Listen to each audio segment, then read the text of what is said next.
I was intrigued by Pam's examination of the conflicting roles of women in our society via the vehicle of this familiar piece of American history, the Sideshow. Not only addressing women's issues, this brilliant exhibition focuses on difference and acceptance of difference. I'm sure many of us have felt like freaks ourselves at one time or another, some of us perhaps more than others. But it's through the combining of our many differences that we have the power to create a vibrant and tolerant society that evolves toward a more progressive, dynamic, and creative future. In just a few words, Pam's work is provocative, delightful, thoughtful, and thoroughly spectacular. So without further ado, please join me in welcoming Pamela Joseph and the Sideshow of the Absurd.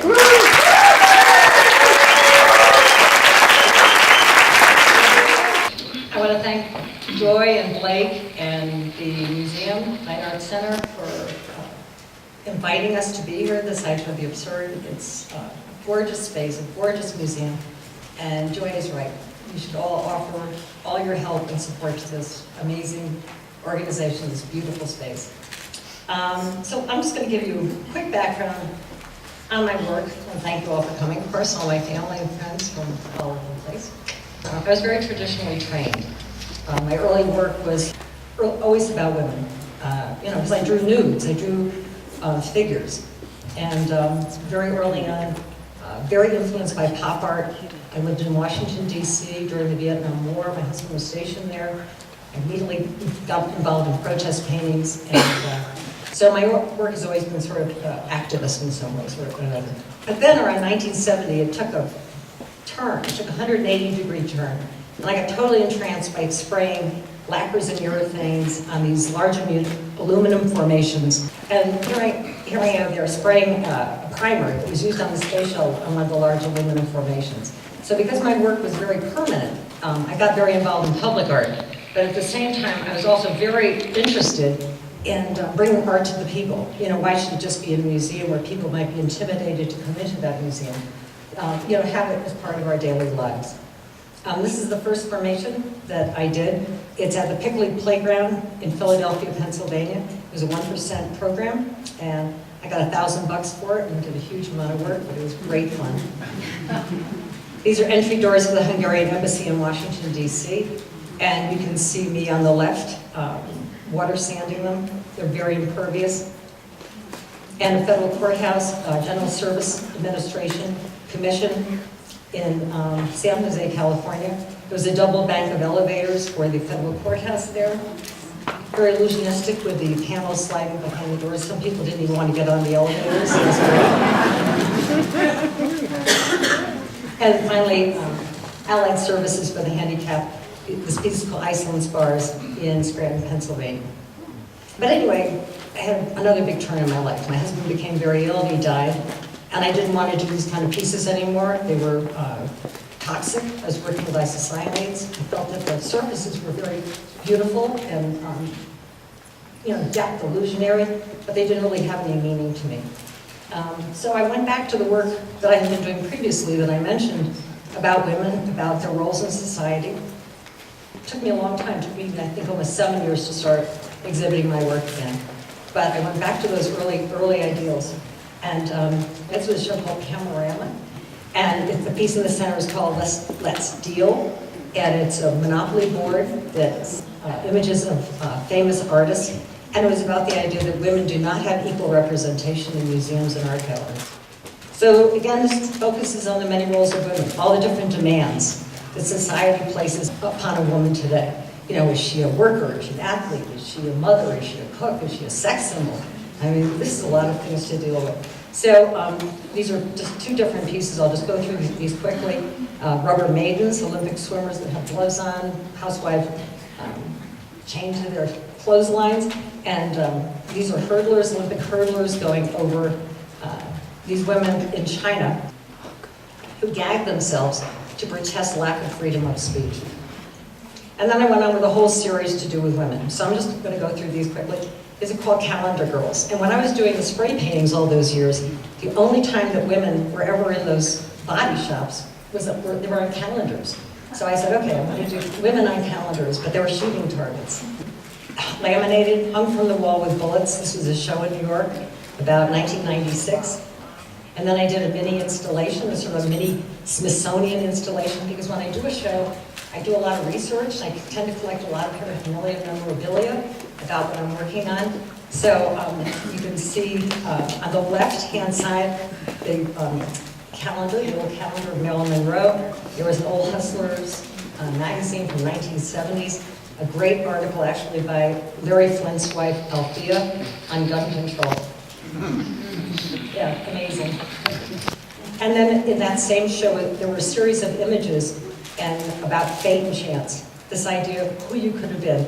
So these are images of me as a child, superimposed with red, power figures. Little Lulu, I could have been, who could you have been? You could have been Queen Elizabeth, You could have been Barbie. I mean, there's all kinds of images. So then this continues this idea, another show, 1998 in New York City and LA, again on the different roles of women in society and the different demands put upon them. This is a painting called Touch Football. On the left is a painting called Pop-Tarts. Who could you have popped out to be? You could have popped out as Courtney Love, you could have popped out as Betty Page. And on the right is a housewife juggling the balls for many demands called Meet Marilyn. Visions of Marilyn Monroe floating over her head. Again, the idea of fate and chance in our lives. So I'm trying to build you up to trying to figure out why I did this show. Because people keep asking, why did I create the Sideshow? And in some ways, it took me a while to really sit down and do my bullet points and think, well, why did I create this show? As I discussed, I've had a long time interest in portraying women and their changing roles in society, and an interest in doing installations in environments that I did in the public art pieces. I like the idea of creating an environment that people could go to and be exposed to art without the intimidation they might feel in a museum, that art should be a part of our daily lives. What I'm showing you now are some of the early drawings I did in 1998 when I started thinking about this concept.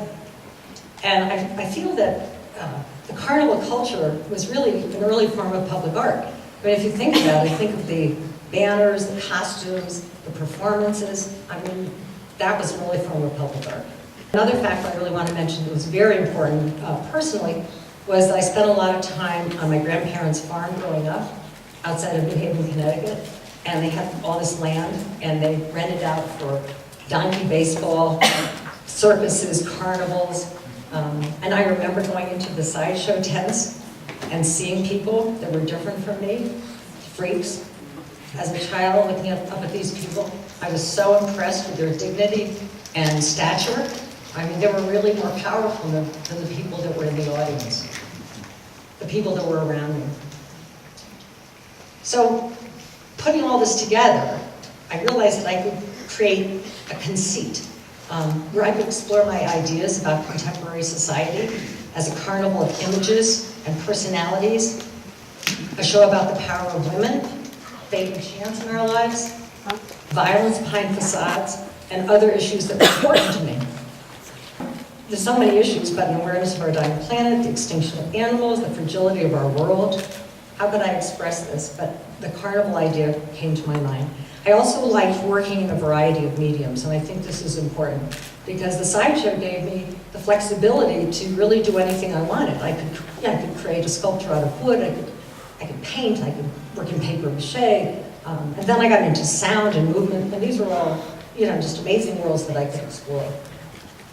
So even though I was dealing with serious issues, or I personally thought these were very serious issues, I wanted the Sideshow to be fun, because that's what people did in years past. Carnival would come to town, and you'd go. You'd forget about your troubles. You go to Coney Island, you go to a state fair, and you'd enjoy yourself and just let your troubles go. I mean, you have to laugh at life. So I always thought this quote was attributed to Mae West, but I just found out recently, I think it's Oscar Wilde. It seems like every quote is from Oscar Wilde. But if you're going to tell them the truth, you better make them laugh or they're going to kill you. One of the main symbolic images in the show is the headless woman. She's attached with tubes, to bottles and machines. And I first came across this image in old magic books, and this was a reoccurring image I kept seeing over and over again. Then I found she was actually an illusion in sideshows that they did with mirrors. It was really, really cool. And then about the same time, 1998, there was this amazing article in the New York Science Times that talked about a monkey's head being attached to another paralyzed body. So this is like, you know, wow, where are we going with this? And this is actually a drawing and a woodcut combination I'm showing you in one of my pieces. And this is a wall drawing when the show first opened at the Boulder Museum of Contemporary Art in 2001. And the whole thing just symbolized so many factors amiss in our society. You know, people's preoccupation with getting new bodies, new faces, you know, looking for new heads, running around like a chicken with their heads cut off or just disconnected from their bodies. I mean, I just look at it as I'd like a full body transplant if I could get one.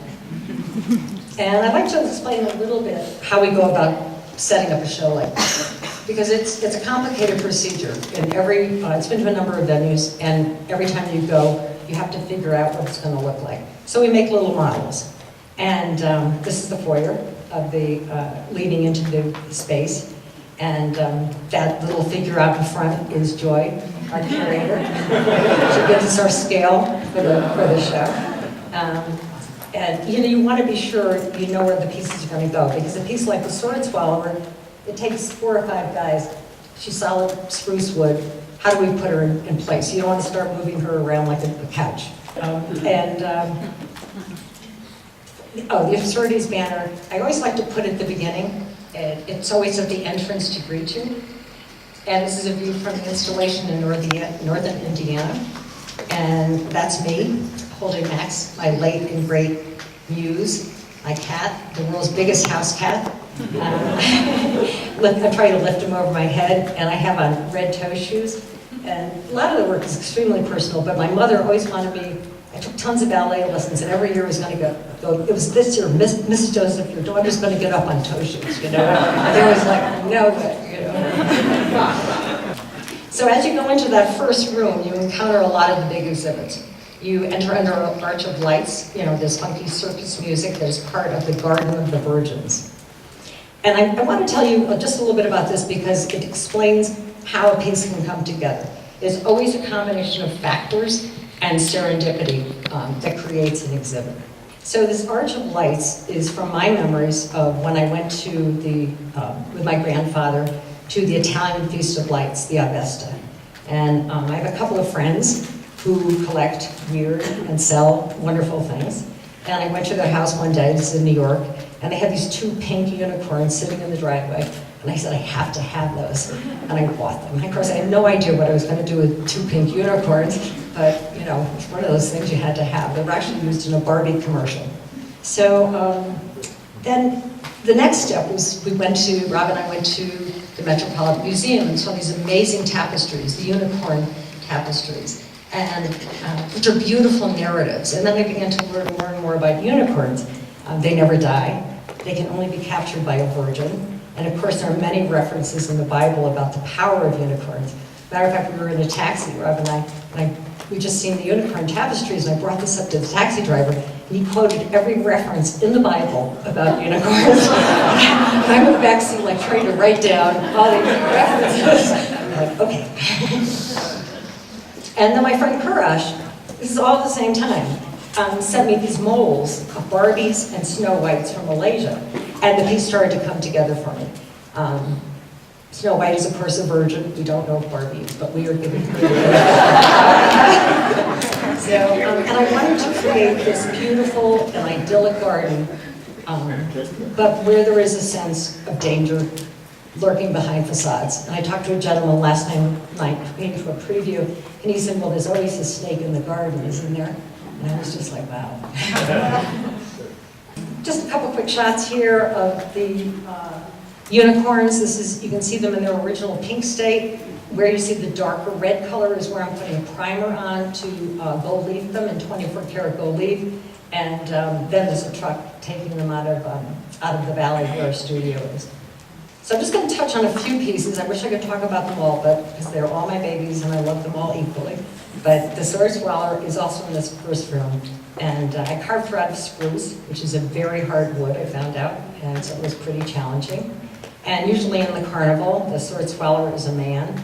In my recreation, she is a powerful woman. I did a maquette for both her and the cat girl. It's good to work it out for me, my thoughts and my ideas in a small maquette. This maquette was in a much softer wood, and I found out that was much easier than doing one 9 feet tall. And here I am, finally with an assistant helping me finish it off. In the foreground there, you can see the maquette with a primer on it, and in the background on the right is a small maquette while we're working on the deck of our studio. I'm going to move on to Pussy Marshmallow, my alter ego. Pussy is the ultimate heroine of the Strong Woman Cat Girl. This is the banner outside the Boulder Museum when it showed there. And when I first started making the sculpture, she was a bearded lady. You'll see some drawings of that in the screen room. And she just looked way too serious. I mean, just too serious, you know? And I talked to Rob, and Rob always has the best ideas anyway. And he goes, well, I have a book, 1001 Things to Do with Marshmallows. You know, why don't you put a marshmallow head on her? You know, it's like, it's perfect. So I cut off the head that was there, I cut on the marshmallow head, and, you know, she became Pussy Marshmallow. Well, Pussy's so perfect, you know, because she's so strong and brave, but she has that soft, sweet head, so you know she's vulnerable, you know? And I just, here's another shot in the studio, just so you can get an idea of how the piece is evolved. There's the maquette in the foreground. There's me in the background. There's a steel armature where I put chicken wire around it. I'm stuffing it with paper and paper macheing the body. And there's the cat before I painted it, where you can see him out of paper mache. Next, we come to the Torture Museum with images from the adventures of Pussy Marshmallow. As I said, Pussy is very brave, but she gets herself into a lot of predicaments. Oh, and then there's the adjoining beauty shop, because you have to suffer to be beautiful. And I was actually told that when I was growing up. So inside there are wood-burn kitchen cutting boards and ironing boards of women in perilous situations, along with a few severed body parts and saw blades. And I collected these images from a wide variety of sources, but the inspiration primarily comes from just seeing magic shows, or images of magic shows, where the woman was always standing there, knives were being thrown at her, she was being cut in half, sawed in half, she was always smiling, and she always survived. And this is just a shot of me painting on the black rubber exterior. Finally, in that first room, the other piece I'd like to talk about is Alien Fortune Teller. She took us years to develop this piece. We had bought an old 1970s fortune teller mannequin, and it came with a reel-to-reel projector. And she recited this series of fortunes that we finally digitized. But we didn't have the technology originally to develop what we wanted to do with the piece. So finally, technology sort of caught up to us, and we got a great guy to help us. I was heavily made up as the fortune teller, so I spoke my own fortunes. I created them, a combination of personal thoughts from my commentaries on contemporary society, but my sources, they range from Thich Nhat Hanh to Chairman Mao to Yogananda to even George W. So go have your fortune told. Here my face is projected onto the mannequin's face, and the hard part was programming the fortunes to coincide with the projections. So we're going back to the model again, and this is the second room. My vision was pretty clear for this. I knew I wanted the big pieces in the first room, but then we had these great banners. So this is called the Hall of Banners, with some of the smaller pieces in this room and the oddities 10. These are large-scale sprayed banners that were made from my small watercolors. And I like the idea of the images enlarged because you can see all the imperfections and the brushstrokes. And they're also sort of semi-transparent, so when you get in that room, you have this sort of visionary look going through them. And then in that second room also is the scrim tent. And this shows a wide variety of all the drawings that I did to create the sculptures. I began the drawings in 1998, I think I said that before, in my little sketchbook. And many of the watercolors and drawings are there, and it sort of gives you my idea of how I developed the show. And they seem to take on a life of their own as they became sculptures and three-dimensionals. I mean, to me, they have really very strong personalities. One other favorite piece is Tiny Town, the conjoined twins. There were also antique advertising items. I wrapped them in medical bandages, and they're locked into this endless dialogue where she nods no and he nods yes. I like this idea of combining found objects with my own work. And the base on that piece is a drawing laid out like a children's board game, Candyland. And you can see the little figures of the children at the bottom of the board as they begin their journey in this dangerous world. The Oddities tent is also in that second room, and it has these large painted banners of incredible women on the outside of the tent, but they are so typical of the way sideshows used to be, where you had this big come on, you know, how everything was going to be so great with these amazing creatures, and then you go inside and the three-legged dancing alligator lady is just, you know, on a tripod. So one of the pieces I do want to highlight in that Oddities tent is a singing torso. The woman's body has a tape measure wrapped around her as if to say, you know, do I measure up? And she revolves on an old Victrola, and the music you hear was composed by my mother, Anne Crescenti Joseph, in 1943 for my father, who was overseas. And it's called High Upon a Hill, and it talks about when the war is over, we will climb once more, you know, high upon a hill with you. And I definitely remember my mother singing that song.